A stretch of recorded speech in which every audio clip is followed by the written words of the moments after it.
Hello అండి, అందరికీ నమస్తే. నా పేరు సుమన్, భూగర్భ జల శాస్త్రవేత్త, ground water department, Telangana state. ఇప్పుడు ఈ షాట్‌లో మీరు చూస్తున్న వీడియో డ్రిల్లింగ్ చేస్తున్నప్పుడు, అలాగే మోటార్ ఇన్‌స్టాలేషన్ చేసిన తర్వాత చేసిన 2 వీడియోలు, 2 క్లిప్స్ పెట్టాను. అయితే దీని గురించి ప్రత్యేకంగా ఎందుకు చెప్పాలి, ఈ వీడియో ద్వారా ఈ రైతులకి కొంచెం అవేర్‌నెస్ తీసుకురావాలి సైంటిఫిక్ పద్ధతుల ద్వారా అన్న ఒక ప్రయత్నంలో ఒక చిన్న క్లిప్ మాత్రమే ఇది. నేను సైంటిఫిక్ పద్ధతుల ద్వారా 2010 సంవత్సరం నుండి నేను జియాలజీతో అనుబంధమై పనిచేస్తున్నా. ఉస్మానియా యూనివర్సిటీలో 2010 సంవత్సరంలో నా ఎంఎస్సీ అయిపోయింది. 2011 మార్చి 24 నుండి భూగర్భ జలాల అన్వేషణ మీద, గ్రానైట్ అనే రాయి మీద అనేక పరిశోధనలు చేసి సక్సెస్, అసలు వాటర్ సోర్స్ లేదు, భూగర్భ జలాలు అసలు లేనే లేవు అని నిర్ధారణ చేసిన ప్రాంతాల్లో కూడా సైంటిఫిక్ పద్ధతులను నమ్మి సర్వే చేసి సక్సెస్ ఇవ్వడం జరిగింది. అయితే ఆంధ్రప్రదేశ్‌లో ఏరియాలో ఉన్న రాళ్ళు వేరుంటాయి. మన తెలంగాణలో ఉన్న రాళ్ళు వేరుంటాయి. అంటే నదీ పరివాహక ప్రాంతాల్లో ఉన్న రాళ్ళు, అలాగే నీటి ఎద్దడి ప్రాంతం, ఉదాహరణకి భువనగిరి గుట్ట ఉంది. దాన్ని గ్రానైట్ అంటాం. యాదగిరి గుట్ట, మన రామోజీ ఫిల్మ్ సిటీ అలాంటి ఏరియాలలో ఉన్న వాటన్నింటిని గ్రానైట్ రాయి అంటాం. ఇది అగ్నిశిల. ఈ రాయిలో నీళ్లు ఉండవు. ఇది ఎక్కడైతే రాయి ఉంటదో అక్కడ మీరు ఏ కాంటినెంట్ తీసుకోండి, అక్కడైనా నీళ్ళు అనేది చాలా నీటి ఎద్దడి ప్రాంతాలు ఉంటాయి. వానాకాలంలో వానలు పడడం వలన రీఛార్జ్ అయ్యి బోర్లు కానీ, బావులు కానీ భూమి లోపలికి నీరు ఇంకుతుంది కాబట్టి వాన పడ్డప్పుడు అప్పుడు భూగర్భ జలాలు అనేవి భూమి ఉపరితలానికి దగ్గరగా వస్తాయి. ఎండాకాలంలో వచ్చేసరికి ఎక్కువ మంది వాడతారు, రీఛార్జింగ్ ఉండదు కాబట్టి, వానలు లేవు కాబట్టి భూగర్భ జలాలు అడుగంటిపోతాయి. మరి ఇప్పుడు వర్షాకాలం వచ్చినా కూడా వానలు రావట్లేదు. అలాంటప్పుడు బోర్లు ఎండిపోతాయి, బావులు ఎండిపోయినాయి ఆల్రెడీ. 100 ఫీట్ల లోతు వరకు బోర్లు వేస్తున్నారు. సార్ మేము 1000 ఫీట్లు వేస్తాము, రెడీగా ఉన్నాము, మాకు ఖచ్చితంగా 3 ఇంచుల నీళ్లు చూపిస్తారా అని చెప్పి రైతులు చాలామంది అడుగుతారు. సార్ జియాలజిస్టులు ఎవరు, నాన్ జియాలజిస్టులు ఎవరు, ప్రతి ఒక్కరు మిషన్ పట్టుకొని వచ్చి తిరుగుతూ ఉన్నారు, మాకు వేసుకున్నాం, ఫెయిల్ అవుతున్నాం. మీరు సైంటిఫిక్ పద్ధతుల ద్వారా మీరు గవర్నమెంట్ సెక్టార్లో పనిచేస్తున్నారు కాబట్టి మాకు మంచి కనీసం 2 ఇంచుల వాటర్ చూపించుకోండి సార్ అని చెప్పి అంటున్నారు. మీరు చేయాల్సిన పని ఏంటంటే, వాన పడ్డప్పుడు వాన నీరుని వదిలిపెట్టద్దు. మీ భూమిలో పడ్డ వానని, పరిగెత్తే వానని నడిచే విధంగా మీరు భూగర్భ జలాల స్ట్రక్చర్స్ కట్టుకోవాలి. అంటే వాటర్ హార్వెస్టింగ్ స్ట్రక్చర్స్ కట్టుకోవాలి. సార్ మాకు అంత డబ్బులు లేవంటే, మీరు ఈజీఎస్ ఉంది కదా, ఎంప్లాయ్మెంట్ గ్యారంటీ స్కీమ్, ఇప్పుడు మహాత్మా గాంధీ జాతీయ గ్రామీణ ఉపాధి హామీ పథకం విబిజీ రామ్జీగా మార్చడం జరిగింది. దాని పేరు మార్చారు కానీ పనులు మాత్రం సేవ్. ప్రతి మండల కేంద్రంకి వెళ్ళాలి, అక్కడ టెక్నికల్ అసిస్టెంట్, ఈసీ, ఏపీఓ ఉంటారు, వాళ్ళని కన్సల్ట్ అవ్వాలి. ప్రతి గ్రామానికి క్షేత్ర సహాయకుడు ఉంటాడు, అంటే ఫీల్డ్ అసిస్టెంట్ అంటారు, వాళ్ళని కన్సల్ట్ అవ్వాలి. మా భూమిలో బోర్లు ఉన్నాయి, బోర్లు ఎండిపోతున్నాయి కాబట్టి భూగర్భ జలాల సేవ్ చేయడం కోసం స్ట్రక్చర్స్ మా ల్యాండ్లో ఏది బాగుంటుంది, ఎక్కడ కట్టాలని చెప్పి అంటే వాళ్ళు వచ్చి క్షేత్ర పరిశీలన చేసి మీకు ఎస్టిమేషన్ చేసి ఫ్రీగా మీ నుండి ఒక్క రూపాయి లేకుండా స్ట్రక్చర్స్ కట్టించి పోతారు. సో దీన్ని వాడుకోండి. భూగర్భ జలాలని పెంపొందించాలంటే మీ వంతు బాధ్యత కూడా. మీ భూమిలో మీరు పట్టించుకోకుండా ఇంకోరు పట్టించుకుంటారు. గట్ల చుట్టి చెట్లు పెట్టండి, అటవీ సంపదను డెవలప్ చేయండి.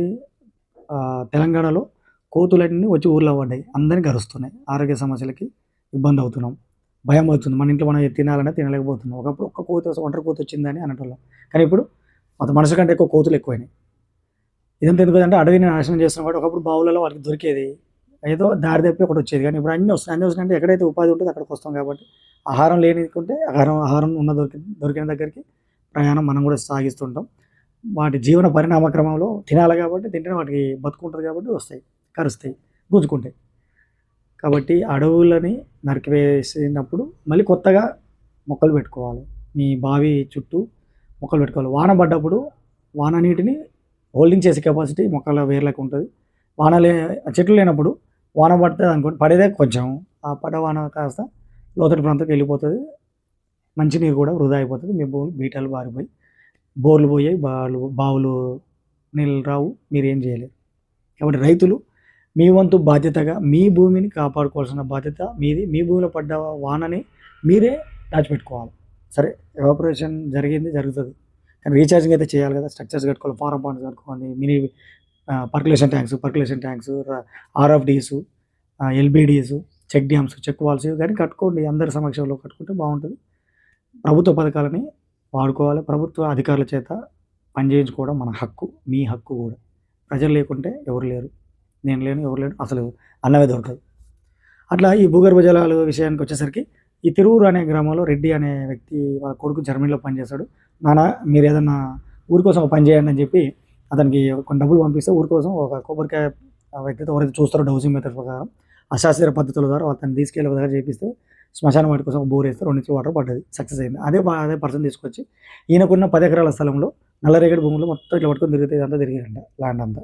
తిరిగినప్పుడు నీళ్ళు లేవు. కొబ్బరికాయ అనేది లేసి పడలేదు, కింద పడలేదు, మీద పడలేదు కాబట్టి నీళ్ళనేది లేవు అని వాళ్ళు నిర్ధారించిన తర్వాత ఇతనికి డౌటొచ్చి అరె! ఇది కాదు సైంటిస్ట్‌లను తీసుకొచ్చుకోవాలని చెప్పి ఉపేందర్ రెడ్డి సార్ అని అంటూ నల్గొండలో అసిస్టెంట్ ప్రాజెక్ట్ డైరెక్టర్‌గా పనిచేసేది. అతను ఈ తిరువూరు ఎన్టీఆర్ జిల్లా మన ఆంధ్రప్రదేశ్‌లో ఉన్న రెడ్డి గారికి, ఈ ఉపేందర్ రెడ్డి గారికి బంధుత్వం ఉంది. అతన్ని సార్ నాకు జియాలజిస్ట్ కావాలంటే నా నంబరు అతనికి ఇచ్చారు. నేను వెళ్ళిన సర్వే చేసిన. సర్వే చేసి ఆ 10 ఎకరాలు సర్వే చేసి అక్కడ లొకేషన్ తీసుకొని భూమి మ్యాప్స్ తయారు చేసి జియోలాజికల్ డ్రైనేజ్ ప్యాటర్న్ ఎట్లుంది అసలు ఏంటి నల్లరేగడి అనేది ఎక్కువ పొరాసిటీ ఉంటుంది, పర్మబిలిటీ ఉండదు. పొరాసిటీ అంటే ఏంటంటే ఒక్కసారి వాన పడ చినుకులు పడ్డా కూడా మనం నడవాలంటే చాలా కష్టపడతాం. అదే పొరాసిటీ దాని లక్షణం. పర్మబిలిటీ ఆ పడ్డ నీరును ఎవాపరేషన్ ఎండకి సూర్య వేడిమికి ఆకాశంలోకి నీటి బిందువులాగా వెళ్తుంది ఆవిరి రూపంలో తప్ప ఎక్కువగా రీఛార్జింగ్ భూమి లోపలికి ఇంకింపజేయదు. అందువల్ల ఎప్పుడైనా చూడండి మీరు నల్లరేగడి ఉన్న దగ్గర 120 ఫీట్ల లోపు 60 ఫీట్లకి 35 ఫీట్లకి ఇట్లా వాటర్ వస్తుంటాయి. చెరువు భాగం నల్లరేగడిలో తీశారనుకోండి కింది భాగం వైపు అసలు నీళ్ళు రానిరావు. ఎందుకంటే పర్క్యులేషన్ అనేది ఉండదు, సీపేజ్ అనేది ఉండదు, పర్మబిలిటీ అనేది అని అంటారు దాన్ని. అట్లా వాళ్ళు కొబ్బరికాయతో చూసిన తర్వాత అసలు నీళ్ళు రావు అని చెప్పి అన్నారంట. అసలు నీళ్ళే పడవు అని చెప్తే అమ్ముకో అని చెప్తే అతను నన్ను కన్సల్ట్ కావడం నేను వెళ్ళి సర్వే చేసి సైంటిఫిక్ పద్ధతుల ద్వారా నాకున్న జియాలజీ అనుభవం ప్రకారం ఎక్స్పీరియన్స్ ప్రకారం వెళ్ళి చేసి 3 బోర్లు వేయించాను. ఒకటేమో హాఫ్ ఇంచ్ వాటర్ వచ్చింది. ఎంతైనా పైన భాగంలో ఎందుకు వచ్చిందంటే పైన భాగంలో ఉన్న వాటర్ అనేది కింది భాగం వైపు కొట్టుకొస్తుంది. ఒకటి యాక్షన్ ఆఫ్ గ్రావిటీ వలన అక్కడ ఇన్ఫిల్ట్రేషన్ జరగడానికి వీలు లేదు. అందువల్ల అది పైన వేసింది ఫెయిల్ అయింది. తక్కువ నీళ్ళు వచ్చినాయి హాఫ్ ఇంచ్. తర్వాత కింది భాగం వైపు వేసిన 2 బోర్లు ఇంకా మిగతా 2 బోర్లు 2 ఇంచులు వచ్చింది, ఒకటి 2.5 ఇంచులు వచ్చింది. అసలు నీళ్ళే లేవు అని చెప్పినప్పుడు అతను అమ్ముకుని ఉంటే నష్టపోయేవాడే కదా. సో కాబట్టి సైంటిఫిక్ పద్ధతులు అనేవి అందుబాటులోకి వచ్చినాయి. ఇండియన్ స్పేస్ రీసెర్చ్ ఆర్గనైజేషన్ సైంటిస్టులు తయారు చేసిన అంతరిక్ష పటాలు వచ్చినాయి. మీ భూమిలో దాగి ఉన్న భూగర్భ జలాలని భూమి లోపల ఈ భూగ్రహం మీద మాత్రం నీరు ఉంది, అందుకని దీన్ని బ్లూ ప్లానెట్ అని అంటాము. ఈ సౌర కుటుంబంలో ఎక్కడ ఏ గ్రహం మీద కూడా నీళ్ళు లేవు. నీరు ఉంది కాబట్టి జీవం పుట్టింది, అందుకని మనం కూడా పుట్టాం.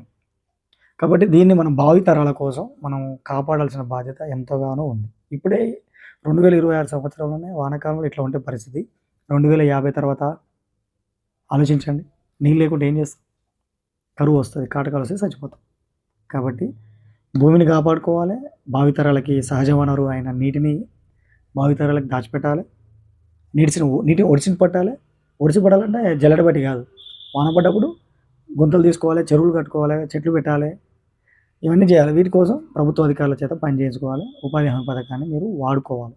ఇంటి దగ్గర కూడా వేస్ట్ మెటీరియల్ బయటకు పోకుండా మీ ఇంట్లో వాడుకున్న వాటర్ ఉంటుంది కదా, బిల్డింగ్ ఉందనుకో, బిల్డింగ్ మీద పడ్డ వాన పడ్డ నీరు అదంతా మీ భూమి లోపల ఉన్న భూమిలో బోర్లో రీఛార్జ్ పెట్టి తీసుకోవాలి. అది కూడా ఫ్రీనే, గవర్నమెంట్ చేపిస్తుంది. కంపోస్ట్ పిట్ చేసుకోండి, కమ్యూనిటీ సోప్ పిట్స్ తీసుకోవాలి, చాలా ఉంటాయి, మీరు చేయొచ్చు. కాబట్టి అక్కడ వాళ్ళకి సైన్స్ పద్ధతి ద్వారా వాళ్ళకి డ్రిల్లింగ్ చేయించడం జరిగింది, సక్సెస్ అయింది. దానికి సంబంధించిన డ్రిల్లింగ్ చేస్తున్నప్పుడు అలాగే మోటార్ ఇన్స్టాల్ చేసిన తర్వాత 2 ఇమేజ్లు పెడుతున్నా చూడండి. ఇది నిజమా కాదా తెలుసుకోవాలనుకుంటే రెడ్డి గారి తిరువూరు గ్రామం, అతని నెంబర్ కూడా పెడతాను. మాట్లాడి సైంటిఫిక్ పద్ధతుల ద్వారా పనిచేసిన సుమన్ అనే జియాలజిస్ట్ అంటే నేను ఏ విధంగా పనిచేశానని అడిగి తెలుసుకోండి. తెలుసుకోవడంలో తప్పులేదు. అరిస్టాటిల్ చెప్పిన ప్రకారం ప్రతి వ్యక్తి అద్దం అయినా కావాలి, లేకుంటే దీపం అయినా కావాలి. ప్రతి వ్యక్తి దీపం కాలేడు, కానీ అద్దం అయితే ఖచ్చితంగా ఎవరైనా కాగలరు. నాకు వచ్చిన జ్ఞానాన్ని ఇతరులకి తెలపడం కోసం నేను పనిచేస్తున్నా. నా వృత్తే అది. కాబట్టి నాకు తెలిసిన జ్ఞానాన్ని, నాకు తెలిసిన సైంటిఫిక్ పద్ధతులని ప్రజల్లోకి తీసుకెళ్ళాలి. భూగర్భ జలాల కోసం సైన్స్ని నమ్మాలి. ప్రజల్లోకి మారుమూల ప్రాంతాల్లో ఉన్న ప్రజలు కూడా సైన్స్ని అందుబాటులో తీసుకొని జియాలజీ సర్వే చేసుకొని మీరు సక్సెస్ అవ్వాలి, లాభాలు పొందాలి అని కోరుకునే వ్యక్తులు మొదటిగా నేను ఉంటా. నాకు తెలుసు రైతుల కష్టం ఏ విధంగా ఉంటుందో. ఒక బోర్ ఫెయిల్ అయితే ఎంత ఇబ్బంది పడతారో, నీళ్ళు లేకుండా ఎంత ఇబ్బంది పడతారో తెలుసు. కాబట్టి మీరు సైన్స్ని నమ్మండి, సక్సెస్ అవ్వాలని కోరుకుంటా. మీరు భూగర్భ జలాల అన్వేషణ కోసం సర్వే చేయించుకోవాలి అని అనుకుంటే జియాలజిస్ట్లని కన్సల్ట్ అవ్వండి. ప్రతి జిల్లాకి భూగర్భ జల శాఖ ఉంటుంది. అక్కడ జియాలజిస్టులు ఉంటారు. రిజిస్టర్డ్ జియాలజిస్టులు డిఆర్‌డీఏ వ్యవస్థ ఉంటది. అక్కడ జియాలజిస్టులు ఉంటారు. వాళ్ళ సేవలని వాడుకోండి, ఉపయోగించుకోండి, సక్సెస్ అవ్వండి. సర్వే కోసం నన్ను సంప్రదించవలసిన కాంటాక్ట్ నెంబర్ 7659095430 అలాగే 9866752507. Thank you. నా వీడియోలు నచ్చితే లైక్ చేయండి, నచ్చకుంటే డిస్లైక్ చేయండి. కామెంట్ బాక్స్‌లో కామెంట్ చేయండి. కానీ సైంటిస్ట్‌లు అయితే నమ్మి ముందుకెళ్ళాలని కోరుకుంటున్నా. నమస్తే మీ సుమన్.